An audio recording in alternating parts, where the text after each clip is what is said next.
하나님 말씀 사도행전 8장 14절부터 25절까지입니다. 한 절씩 같이 교독하겠습니다. 예루살렘에 있는 사도들이 사마리아도 하나님의 말씀을 받았다 함을 듣고 베드로와 요한을 보내매 그들이 내려가서 그들을 위하여 성령 받기를 기도하니 이는 아직 한 사람에게도 성령 내리신 일이 없고 오직 주 예수의 이름으로 세례만 받을 뿐이더라. 이에 두 사도가 그들에게 안수하매 성령을 받는지라. 시몬이 사도들의 안수로 성령 받는 것을 보고 돈을 들여 이르되 이 권능을 내게도 주어 누구든지 내가 안수하는 사람은 성령을 받게 하여 주소서 하니 베드로가 이르되 내가 하나님의 선물을 돈 주고 살 줄로 생각하였으니 내 은과 내가 함께 망할지어다. 하나님 앞에서 내 마음이 바르지 못하니 이 도에는 내가 관계도 없고 분깃될 것도 없느니라. 그러므로 너희 이 악함을 회개하고 주께 기도하라. 혹 마음에 품은 것을 사하여 주시리라. 내가 보니 너는 악독이 가득하며 불의에 매인 바 되었도다. 시몬이 대답하여 이르되 나를 위하여 주께 기도하여 말한 것이 하나도 내게 임하지 않게 하소서 하니라. 두 사도가 주의 말씀을 증언하여 말한 후에 예루살렘으로 돌아갈새 사마리아인의 여러 마을에서 복음을 전하니라. 아멘. 이것은 하나님의 말씀입니다. 어제 본문에 사마리아로 슬픔을 가지고 방문했었던 빌립, 위기 속에서 하나님이 사마리아 성을 위해 준비하신 하나님의 사람이었죠. 그가 사마리아 성에서 복음을 전했을 때 정말로 사도들이 기도했던 것처럼 위험이 있었지만 그럼에도 불구하고 하나님의 말씀을 담대히 전할 수 있었고 예수가 그리스도이심을 전할 수 있었고 그것을 전할 때 놀라운 기적과 표적과 이사들이 일어나게 되었죠. 사도들의 기도대로 응답이 됐어요. 그 결과 사마리아 성에 큰 기쁨이 있었다 이렇게 되어 있죠. 빌립 자체로는 큰 슬픔을 가지고 또 가장 사랑하는 가장 가까운 동역자를 잃은 상황에서 흩어진 거잖아요. 얼마나 마음이 아팠을까요? 그럼에도 불구하고 하나님은 마음이 상해 있고 마음이 아파 있는 그를 통해서 한 성이 완전히 기쁨으로 가득하도록 만드시는 반전의 역사를 쓰셨죠. 우리 인생에 하나님이 하시는 일들입니다. 그 사마리아 성에 있었던 큰 기쁨 중에 하나였던 마술사 시몬에 관한 이야기가 어제 등장을 했었죠.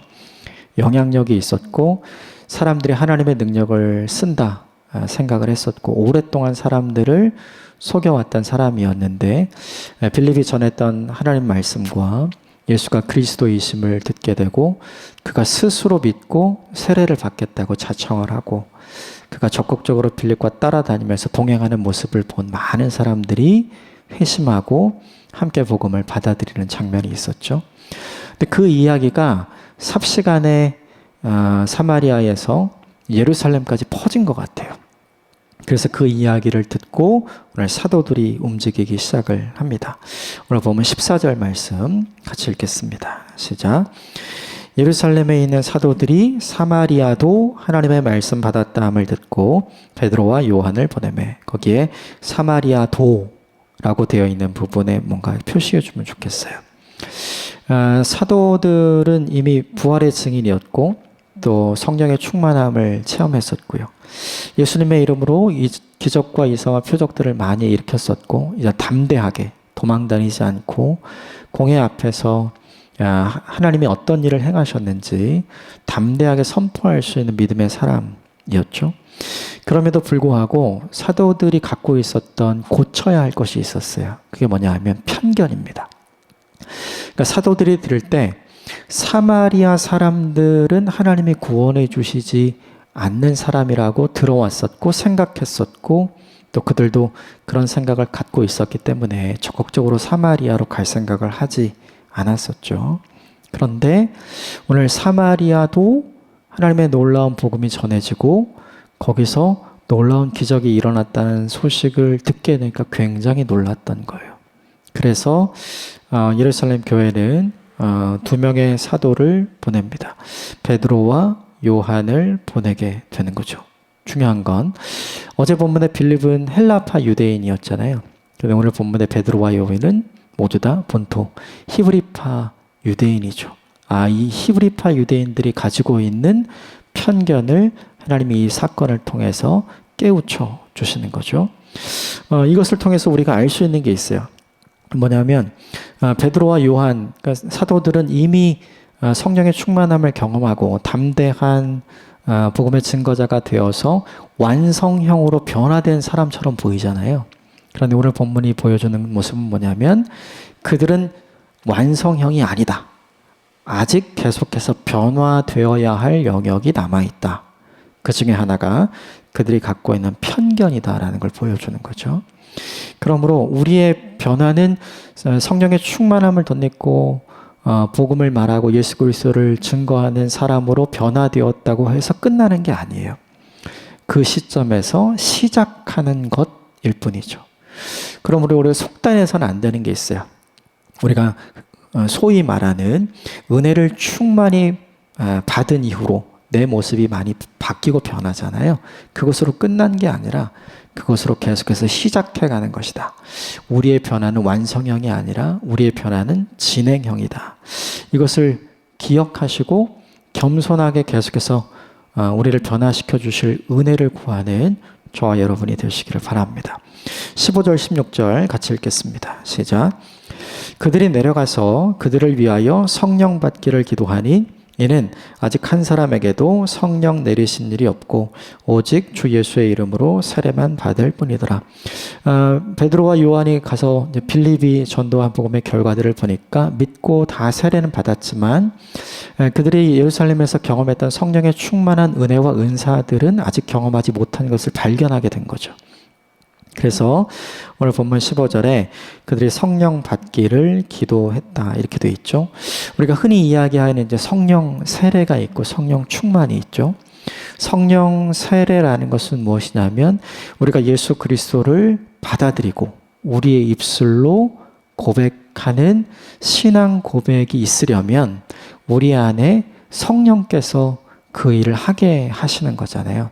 그래서 우리 안에 이미 내주에 계신 성령의 은혜로 우리가 신앙 고백을 할 수 있게 되는 것, 그것을 성령 세례라고 부른다면 성령의 충만함은 무엇이냐면 능력의 기름 부음을 이야기하는 거죠.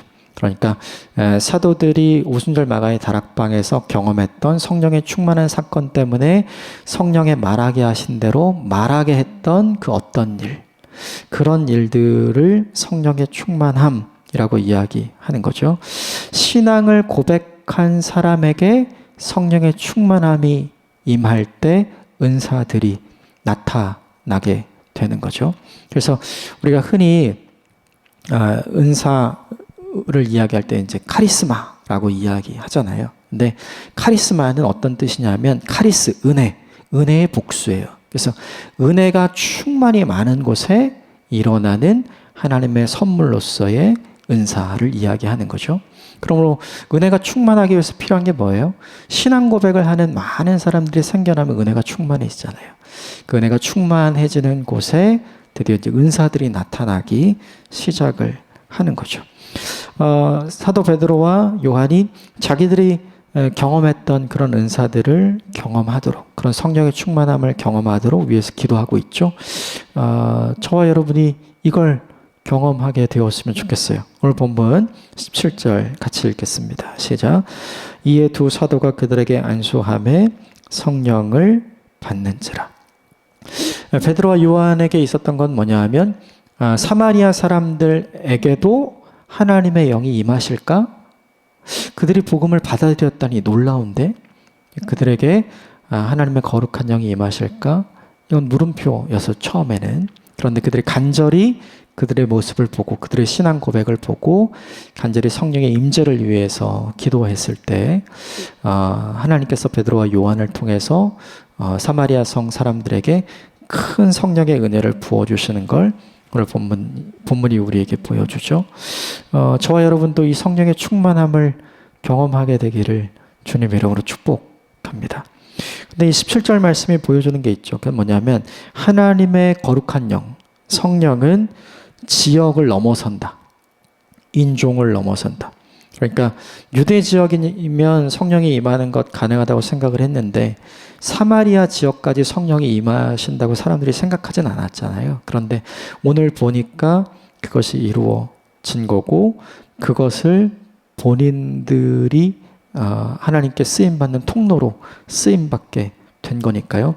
그 성령의 충만한 임재를 통해서 베드로와 요한에게 깨닫게 되어진 바, 깨진 바는 뭐냐면 사마리아도 하나님의 은혜를 받을 수 있구나. 사마리아도 복음으로 새로워질 수 있구나. 사마리아도 성령의 충만한 은혜와 은사를 받을 수 있구나. 이것이 그들에게 깨지게 된 거죠. 결국 이 성령의 충만한 사건을 통해서 베드로와 요한이 가지고 있었던 편견과 선입견이 깨져요. 이 편견과 선입견이 깨지면서 베드로와 요한은 앞으로 이방인에게도 기꺼이 거리낌 없이 다가가서 복음을 전하는 사람으로 이제 사도행전에서 등장을 하게 되죠.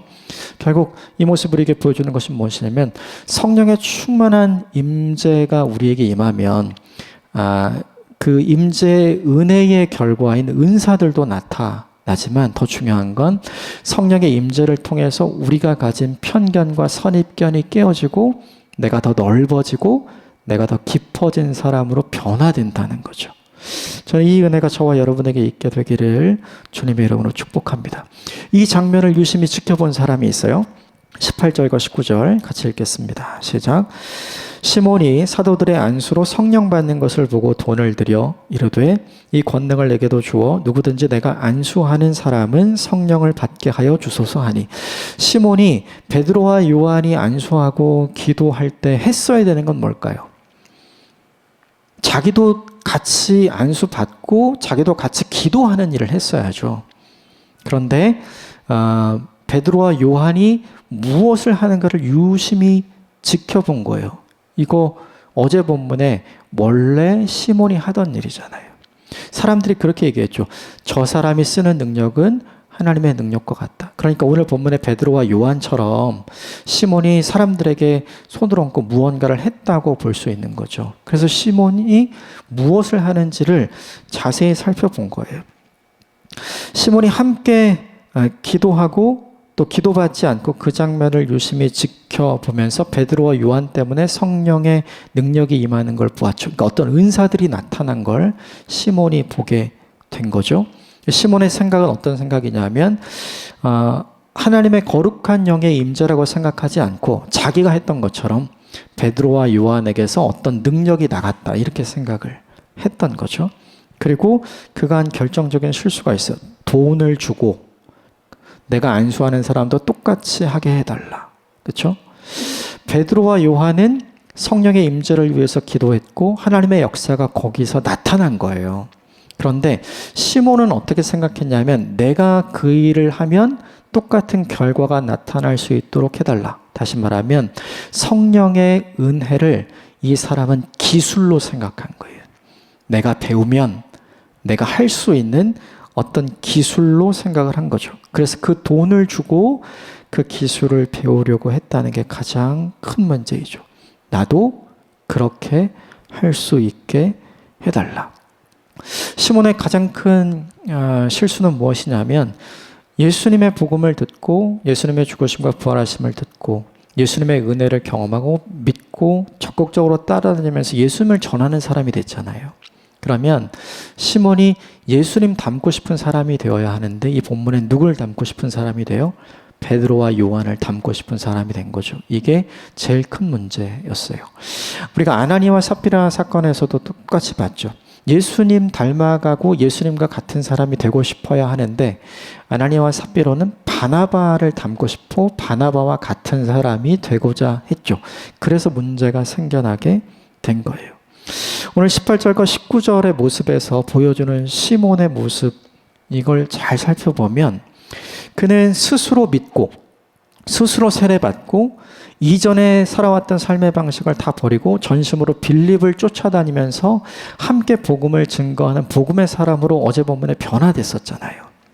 그런데 오늘 본문을 보면 결정적인 순간에 자기의 옛날의 본성이 나온 거예요. 우리에게도 이런 게 있어요. 변화된 것 같은데 변화되지 않은 영역. 달라진 것 같은데 달라지지 않은 마음과 생각의 영역이 있는 거죠.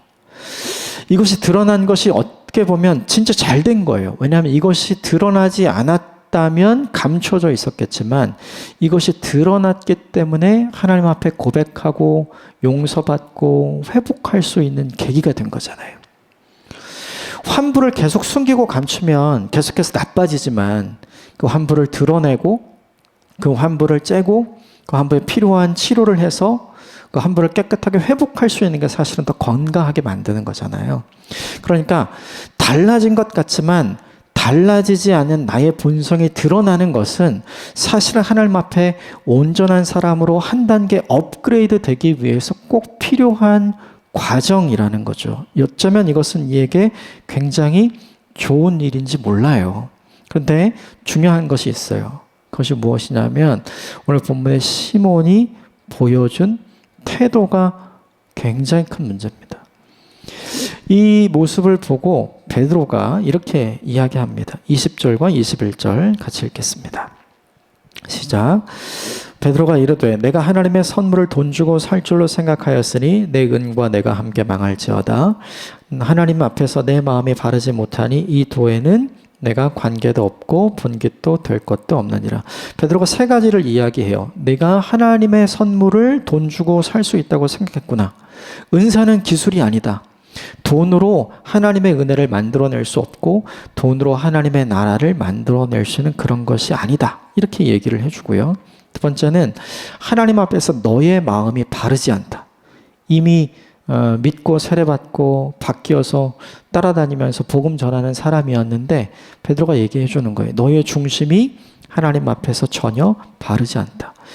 하나님 앞에서 중요한 것은 너의 바뀌어진 외적인 모습이 아니라 아직 바뀌지 않은 너의 본성, 너의 본 모습, 너의 속마음이 중요하다는 걸 드러내 주는 거죠.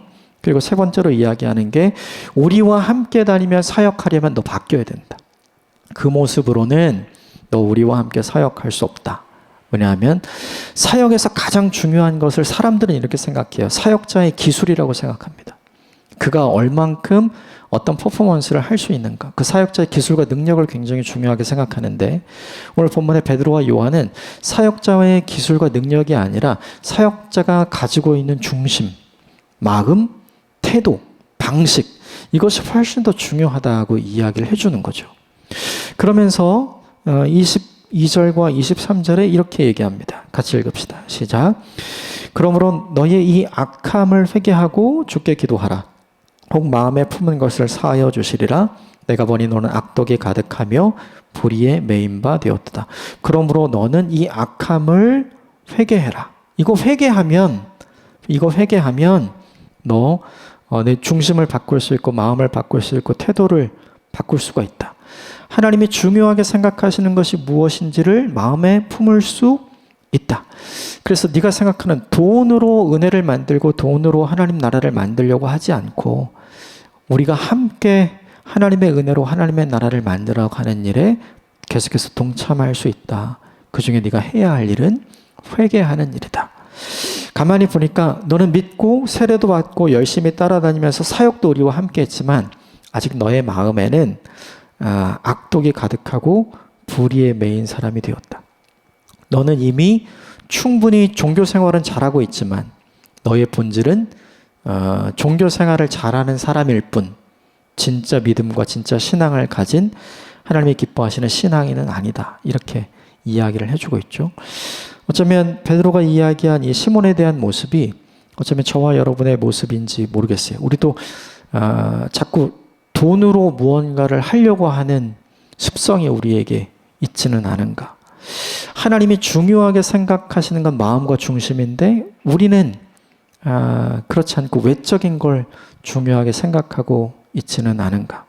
더 중요한 건 함께 동역하고 함께 사역하는 사람의 능력과 기술을 우리는 굉장히 중요하게 생각하는데 하나님이 중요하게 생각하는 건 그가 가진 마음과 태도와 삶의 방식을 중요하게 생각하죠. 우리는 그것과 얼마나 멀리 떨어져 있는가 생각을 하죠.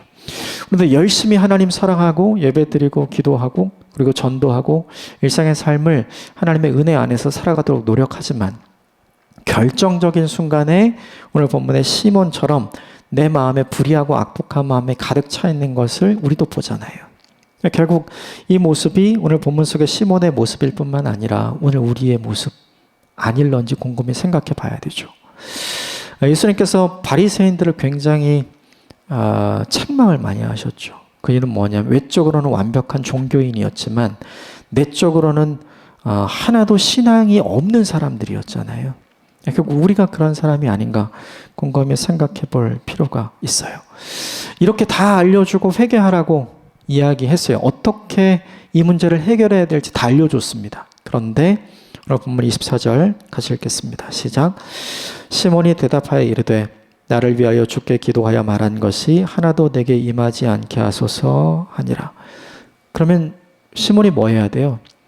회개해야죠. 잘못했다고. 용서를 구해야죠. 고백해야죠. 그런데 오늘 본문에 시몬이 한 일은 뭐냐 하면 베드로에게 이야기를 합니다. 나를 위해서 하나님께 기도해 주십시오. 그리고 당신이 말한 일이 내게 하나도 이루어지지 않도록 해 주십시오. 그러니까 베드로에게 이 일을 하라고 한 거죠. 나 대신 회개해 주십시오. 이렇게 얘기한 거예요. 회개는 누가 해야 돼요? 누가 돌이켜야 됩니까? 당사자가 돌이켜야 되는 거죠. 그런데 당사자는 전혀 돌이키지 않고 당사자는 기도하지 않는 거죠. 이 모습을 보면 생각나는 사람이 있어요. 출애굽할 때 모세 앞에 섰었던 바로가 이랬습니다. 끊임없이 모세는 바로에게 이스라엘 백성을 놓아주라. 그러면 이 재앙이 멈출 것이다. 그런데 바로는 어떻게 하죠? 놓아준다고 이야기는 하면서 절대 놓아주지 않고 뭐라고 얘기합니까? 당신이 믿고 있는 하나님께 기도해서 이 재앙이 물러가게 해달라. 이렇게만 이야기를 하잖아요. 회개는 누가 해야 되냐면 누가 대신해 주는 게 아니죠. 본인이 회개해야 하는 거죠. 그런데 오늘 본문의 시몬은 그렇지 않아요. 결국 어제 본문과 오늘 본문을 이어서 시몬의 모습을 보면 시몬은 용두사미의 신앙의 모습을 가지고 있는 사람이에요. 시작은 굉장히 좋아 보였어요. 굉장히 열정적이고 굉장히 인생을 새롭게 시작하는 사람이고 굉장히 열정적인 사람처럼 보였습니다. 그런데 그의 신앙의 끝, 본질을 뜯어보니까 그는 종교 생활은 하고 있었지만 신앙은 없는 사람이었다는 게 드러나게 되었잖아요. 그러니까 이 모습이 저와 여러분의 모습이 아니게 되기를 주님의 이름으로 축복합니다. 하나님이 뜯어보면 뜯어볼수록 하나님이 귀하게 여기시고 하나님이 칭찬하시고 또 하나님께서 기뻐하실 수 있는 신앙인의 모습, 이것을 견지하고 잘 가꾸는 저와 여러분이 되시기를 주님으로 축복합니다. 마지막 25절 같이 보겠습니다. 시작. 두 사도가 주의 말씀을 증언하여 말한 후에 예루살렘으로 돌아갈새 사마리아인의 여러 마을에서 복음을 전하니라. 베드로와 요한이 돌아가면서 그냥 돌아가지 않죠. 사마리아의 여러 지역을 다니면서 복음을 전했다. 이렇게 되어 있죠. 베드로와 요한이 바뀐 거예요. 뭐가 바뀐 거예요? 그가 가지고 있었던 편견과 선입견이 깨어지면서 더 넓어지고 더 깊어진 사람이 된 거죠. 그래서 이전에 사마리아 사람들을 보던 시선과 지금 사마리아 사람들을 보는 시선이 전혀 달라진 거예요. 이것은 마치 무엇과 똑같냐면 사도행전 3장에 등장하는 성전 미문 앞에 앉아 있었던 안진뱅이를 보는 시선이 달라진 것과 똑같아요. 사도들은 매번 기도하는 시간을 지켜서 성전에 가서 기도했잖아요. 날마다 보는 사람이었어요. 그 안진뱅이는. 그런데 성령의 충만함을 경험하고 그 다음 성전에 기도하러 가는 제9시 기도 시간 그때 베드로와 요한의 눈에 이 안진뱅이가 새롭게 다가오잖아요. 그래서 이전에는 다가가지 않았는데 그날 다가가서 은과 금은 내게 없지만 내가 나사렛 예수 그리스도를 명하노니 일어나 걸으라. 이렇게 그에게 다가가서 그의 인생의 전환점을 만들어 주잖아요. 우리에게 이게 되게 중요해요. 성령의 충만함이 임하시면 무엇이 변하냐면 우리의 마음과 우리의 생각이 변합니다. 편견과 선입견이 깨지는 거예요. 그래서 이전보다 더 넓어지고 이전보다 더 깊어지는 하나님의 사람이 되는 거죠. 바라기는 오늘 베드로와 요한의 관점과 시각이 저와 여러분의 관점과 시각이 되기를 주님의 이름으로 축복합니다. 몇 가지를 함께 나누었어요. 우리의 변화는 완성형이 아니라 지금도 계속 진행형이다. 우리는 계속해서 변해가야 하는 사람들이다. 성령의 충만한 사건을 통해서 베드로와 요한의 뭐가 깨졌죠? 편견과 선입견이 깨졌죠? 그래서 더 깊어지고 더 넓어지는 사람이 되었죠. 함께 기도해야 될 때 기도하지 않고 그 장면을 유심히 관찰하던 시몬, 돈으로 그 능력을 사겠다고 베드로에게 이야기를 하죠. 다 모습은 다 바뀌었어요. 그의 삶도 다 바뀌었어요. 그런데 무엇이 안 바뀌었어요? 결정적인 순간 그의 마음은 안 바뀌었다는 게 드러났죠. 결국 종교 생활은 열심히 잘했지만 그는 하나님이 기뻐하실 만한 신앙을 갖고 있지 않았다는 것이 본문에서 드러나죠. 저와 여러분이 그렇지 않은 사람이 되었으면 좋겠어요. 베드로가 시몬의 문제가 무엇인지를 다 이야기해주고 그리고 회개하라, 돌이키라 이렇게 이야기하지만 시몬은 회개를 베드로에게, 요한에게 맡기죠. 본인 스스로 하지 않아요. 결국 그것이 시몬의 신앙이었죠. 용두사미의 신앙. 닮지 않았으면 좋겠고 시몬을 반면교사로 삼았으면 좋겠습니다. 마지막에 베드로와 요한이 보여주었던 모습, 사마리아 여러 성읍을 다니면서 복음을 전했던 그의 믿음의 시각이 달라지고 편견과 선입견이 깨지자 더 넓고 깊은 하나님의 사람으로 바뀌었죠. 이 변화가 저와 여러분들에게 있는 오늘 하루가 되길 바랍니다. 함께 기도하겠습니다.